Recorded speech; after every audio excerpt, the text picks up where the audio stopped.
আসসালামু আলাইকুম। আশা করি সবাই ভালো আছেন। আলহামদুলিল্লাহ আমরাও সবাই ভালো আছি। তো সকাল সকাল মেহরিমাকে নিয়ে স্কুলে চলে গিয়েছিলাম।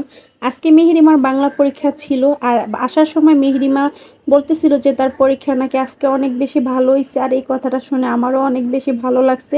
আসলে বাচ্চারা সারাদিন পড়ার পরে যখন স্কুলে পরীক্ষা দিয়ে আসে, যদি বলে যে পরীক্ষা দিয়ে তো অনেক বেশি ভালো হইছে, এই কথাটা শুনতেও অনেক বেশি ভালো লাগে।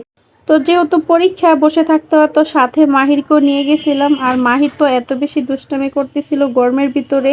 আর মাহির সবসময় অনেক বেশি দুষ্টামি করে। তো যাই হোক, বাসায় চলে আসলাম। বাসায় এসে আজকে একদম সহজভাবে রান্না করব, যেহেতু গরমের দিন রান্না করতেও একদমই ভালো লাগতেছিল না। তো আজকে আমি কহি ভাজি করব আর ডিম দিয়ে, আর সাথে আলু ভর্তা করলাম। আর আজকে আমি পাতলা করে ডাল রান্না করব। আর এই গরমের দিনে আম ডালটা খেতে অনেক বেশি ভালো লাগে, আমার কাছে তো অনেক বেশি ভালো লাগে। আর আমটা পাতলা করে রান্না করলে সত্যি অনেক মজা লাগে, খেয়ে দেখবেন সবাই। আর এই গরমের দিনে শুধু এই আম ডালটাই অনেক মজা হয়, খেতেও ভালো লাগে। তো এদিকে আর ডাল বসায় দিলাম, কহি ভাজি হয়ে গেছে, আলু ভর্তা হয়ে গেছে, আর সাথে সাদা ভাত তো থাকেই, ভাতও বসায় দিলাম। তো এইটুকু, সবাই ভালো থাকবে।